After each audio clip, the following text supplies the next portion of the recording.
नमस्कार। केम छो?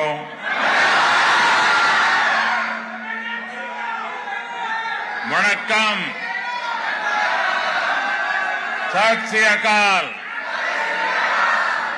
जिन दोबरे।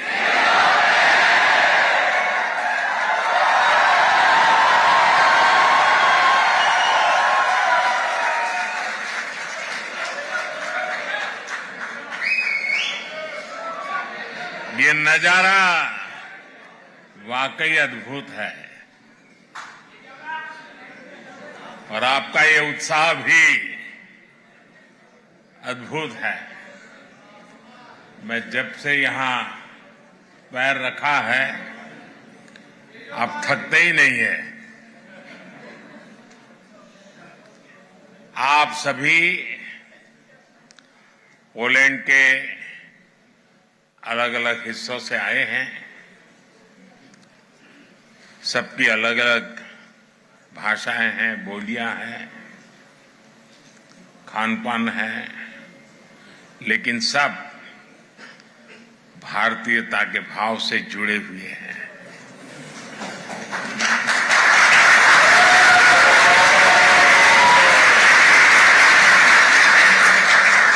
आपने यहां इतना शानदार स्वागत किया है। मैं आप सभी का, पोलैंड की जनता का इस स्वागत के लिए बहुत आभारी हूं।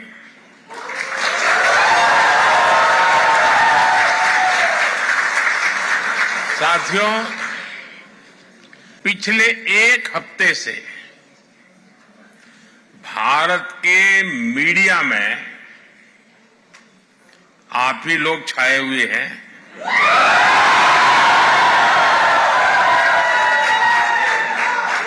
पोलैंड के लोगों की खूब चर्चा हो रही है और पोलैंड के विषय में भी बहुत कुछ बताया जा रहा है।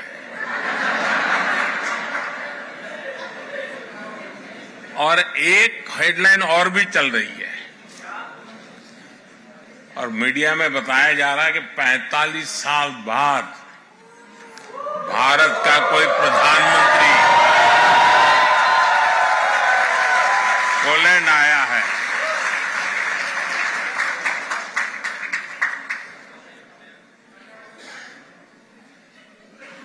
बहुत सारे अच्छे काम मेरे नसीब में ही है।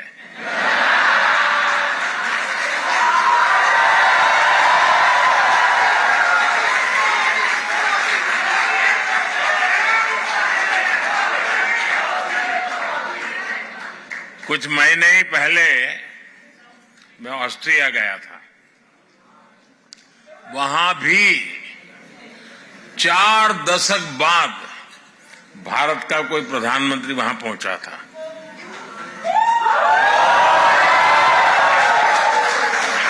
ऐसे कई देश हैं जहां दशकों तक भारत का कोई प्रधानमंत्री पहुंचा नहीं है।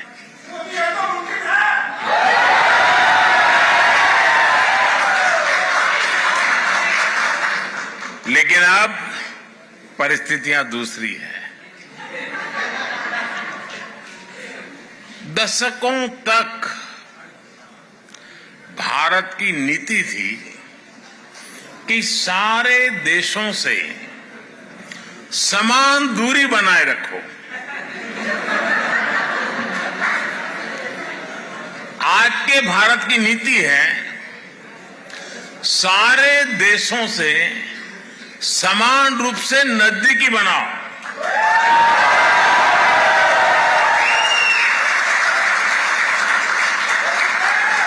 आज का भारत सबसे जुड़ना चाहता है। आज का भारत सबके विकास की बात करता है। आज का भारत सबके साथ है, सबके हित की सोचता है।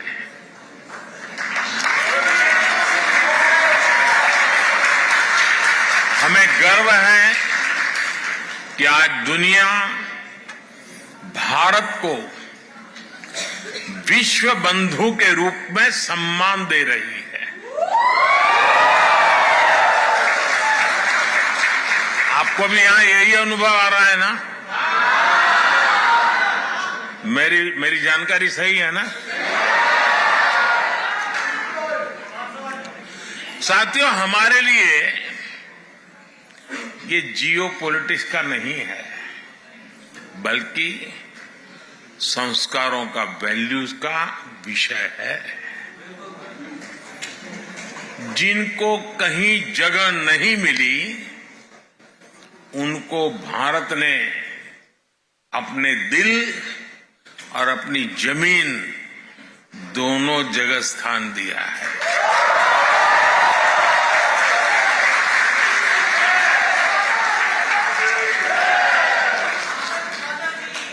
ये हमारी विरासत है, जिस पर हर भारतीय गर्व करता है। पोलैंड तो भारत के इस सनातन भाव का साक्षी रहा है।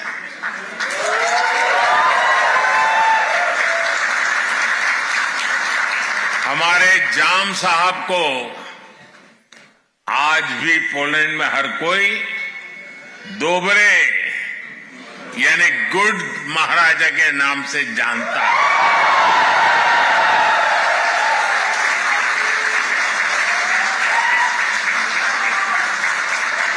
वर्ल्ड वॉर II के दौरान जब पोलैंड मुश्किलों से घिरा हुआ था,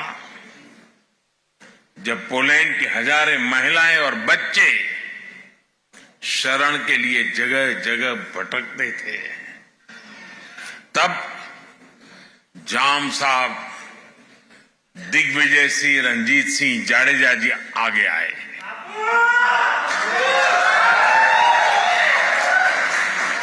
उन्होंने पुलिस महिलाओं और बच्चों के लिए एक विशेष कैंप बनवाया था। जाम साहब ने कैंप के पुलिस बच्चों को कहा था,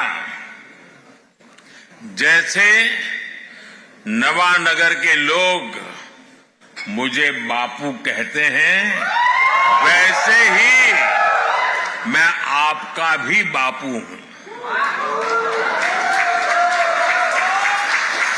साथियों, मेरा तो जाम साहब के परिवार से काफी मिलना जुलना रहा है। मुझ पर उनका अपार स्नेह रहा है। कुछ महीने पहले भी मैं वर्तमान जाम साहब से मिलने गया था। उनके कमरे में पोलैंड से जुड़ी एक तस्वीर आज भी है, और मुझे ये देखकर अच्छा लगता है कि जाम साहब के बनाए रास्ते को पोलैंड ने आज भी जीवंत रखा है।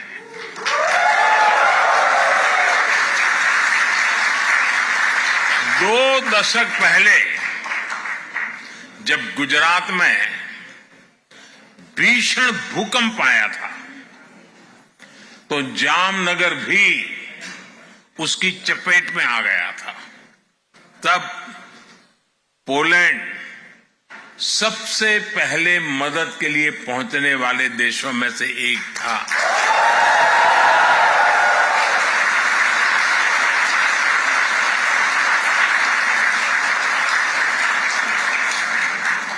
यहां पोलैंड में भी लोगों ने जाम साहब और उनके परिवार को भरपूर सम्मान दिया है। ये प्यार वॉर्सो में गुड महाराजा स्क्वायर में साफ साफ दिखता है।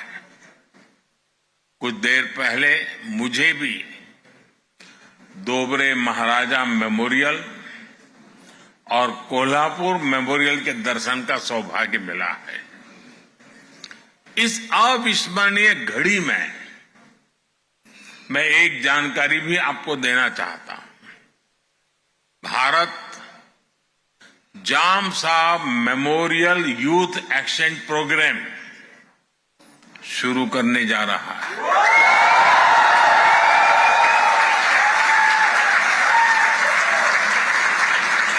इसके तहत भारत 20 पुलिस युवाओं को हर साल भारत आने के लिए आमंत्रित करेगा।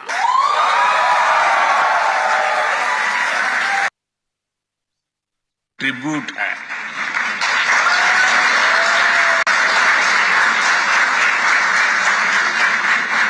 महाराष्ट्राच्या नागरिकांच्या आणि मराठी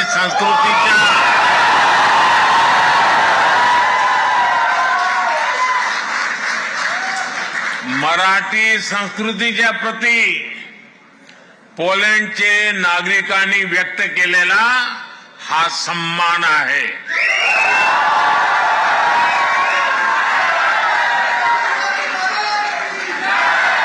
मराठी संस्कृतीत मानव धर्म आचरणाला सर्वात अधिक प्राधान्य आहे।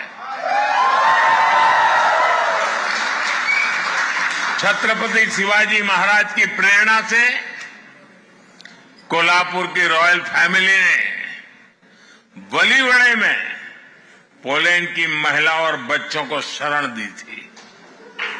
वहां भी एक बहुत बड़ा कैंप बनाया गया था। पोलैंड की महिलाओं और बच्चों को कोई तकलीफ ना हो, इसके लिए महाराष्ट्र के लोगों ने दिन रात एक कर दिया था। साथियों, आज ही मुझे मोंटे कैसिनो मेमोरियल पर भी श्रद्धांजलि देने का अवसर मिला है। ये मेमोरियल हजारों भारतीय सैनिकों के बलिदान को भी उनकी भी याद दिलाता है। ये इस बात का भी प्रमाण है कि कैसे विश्व के हर कोने में भारतीयों ने अपना कर्तव्य निभाया है। साथियों, 21वीं सदी का आज का भारत अपनी पुरानी वैल्यूज, अपनी विरासत पर गर्व करते हुए विकास के रास्ते पर आगे बढ़ रहा है।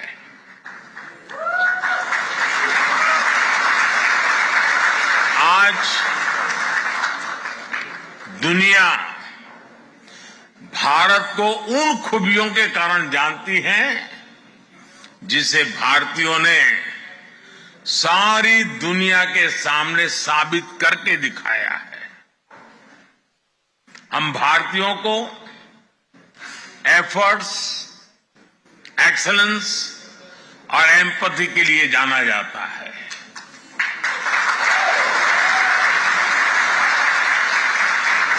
हम दुनिया में जहां भी जाते हैं, हम भारत के लोग मैक्सिमम एफर्ट्स करते दिखाई देते हैं। एंटरप्रेन्योरशिप हो, केयर गिवर्स हो या हमारा सर्विस सेक्टर हो, भारतीय अपने एफर्ट से अपना और अपने देश का नाम रोशन कर रहे हैं। ये मैं आपकी बात बता रहा हूं।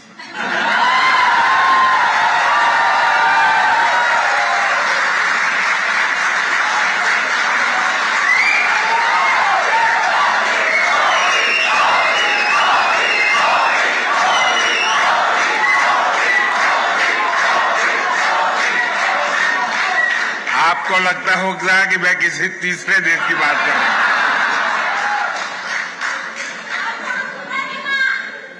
पूरी दुनिया में भारतीय एक्सीलेंस के लिए भी पहचाने जाते हैं।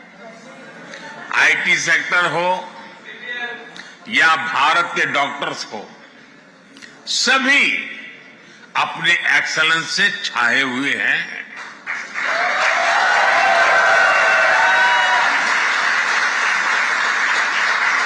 और कितना बड़ा ग्रुप तो मेरे सामने ही मौजूद है।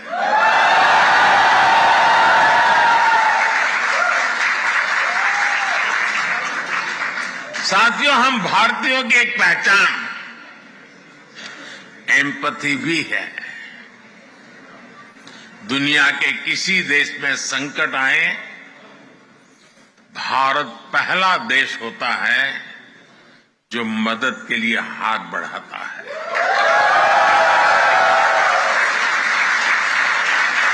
कोविड आया, 100 साल की सबसे बड़ी आपदा आई,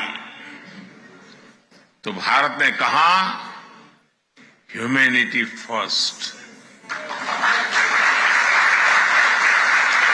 हमने दुनिया के 150 से ज्यादा देशों को दवाइयां और वैक्सीन भेजी।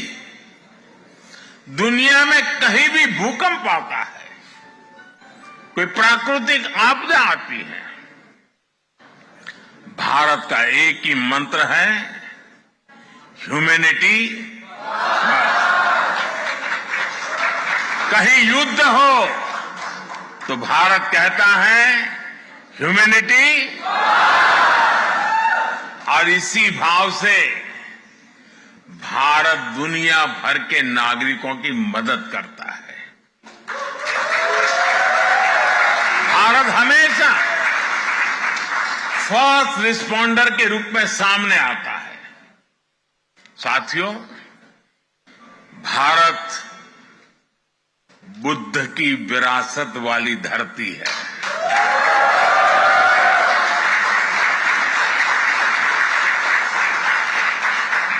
और जब बुद्ध की बात आती है तो जो युद्ध नहीं, शांति पर विश्वास करती है।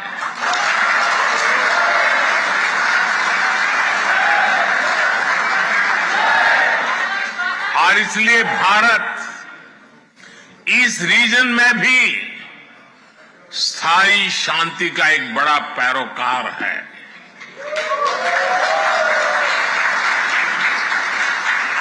भारत का मत एकदम साफ है, ये युद्ध का युग नहीं है।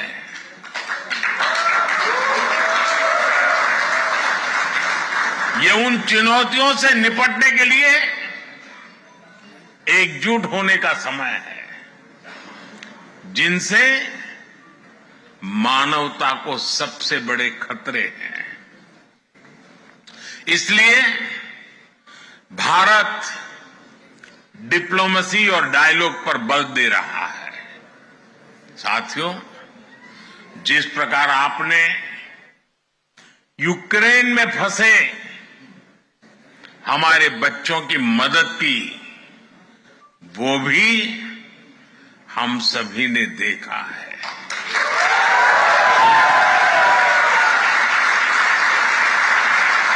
आपने उनकी बहुत सेवा की थी। आपने लंगर लगाए, आपने अपने घर के दरवाजे खोले, अपने रेस्तरां खोल दिए। पोलैंड की सरकार ने तो वीजा जैसे बंधनों को भी हमारे स्टूडेंट्स के लिए हटा दिया था।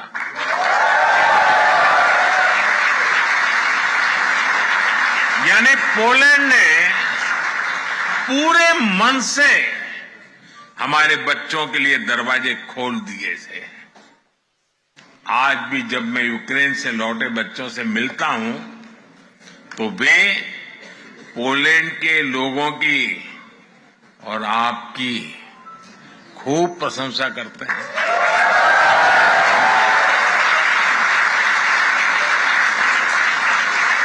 और इसलिए आज मैं यहां 140 करोड़ भारतीयों की तरफ से आप सभी का, पोलैंड के लोगों का अभिनंदन करता हूं। मैं आपको सैल्यूट करता हूं।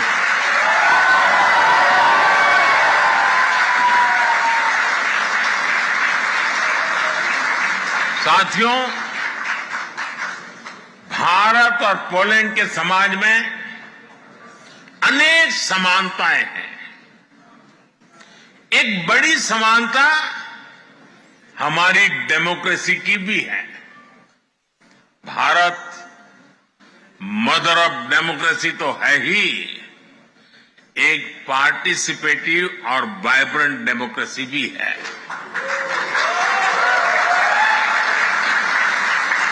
भारत के लोगों का डेमोक्रेसी पर अटूट भरोसा है।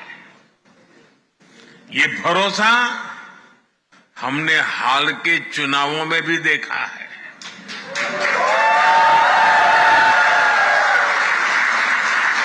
ये इतिहास के सबसे बड़े चुनाव थे। अभी यूरोपियन यूनियन के भी चुनाव हुए हैं। इसमें करीब 180 मिलियन वोटर्स ने वोट डाले। भारत ने इसे 3 गुना से अधिक, करीब 640 मिलियन वोटर्स ने वोटिंग की है।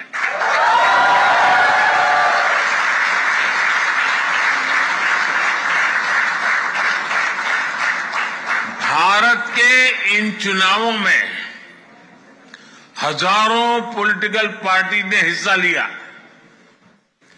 करीब 8,000 कैंडिडेट्स मैदान में थे।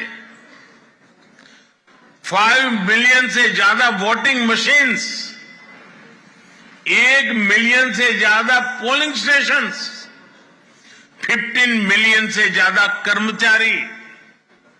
इस स्केल का मैनेजमेंट, इतनी एफिशिएंसी और चुनाव पर इस लेवल का ट्रस्ट, ये भारत की बहुत बड़ी ताकत है।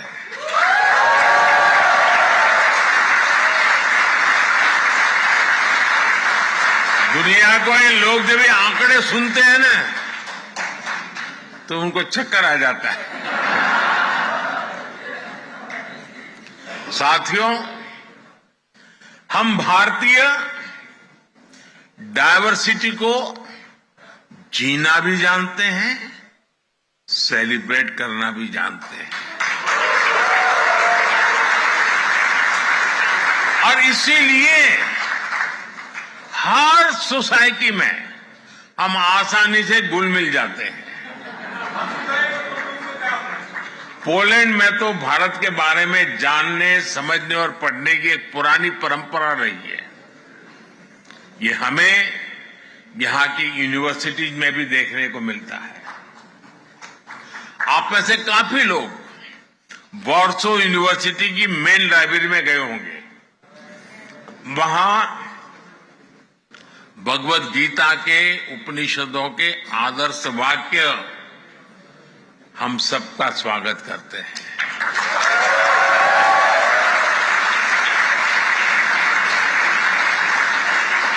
तमिल हो, संस्कृत हो, ऐसी अनेक भारतीय भाषाओं को पढ़ने वाले यहां अनेक लोग हैं।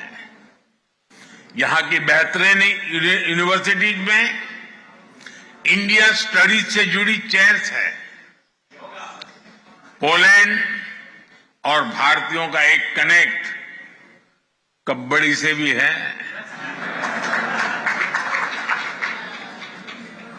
आप भी जानते हैं, भारत में गांव-गांव में कबड्डी खेली जाती है।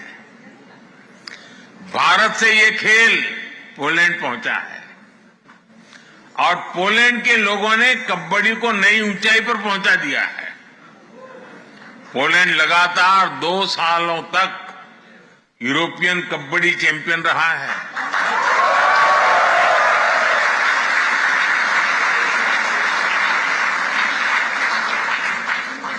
मुझे बताया गया है कि 24 अगस्त से एक बार फिर कबड्डी की चैंपियनशिप होने जा रही है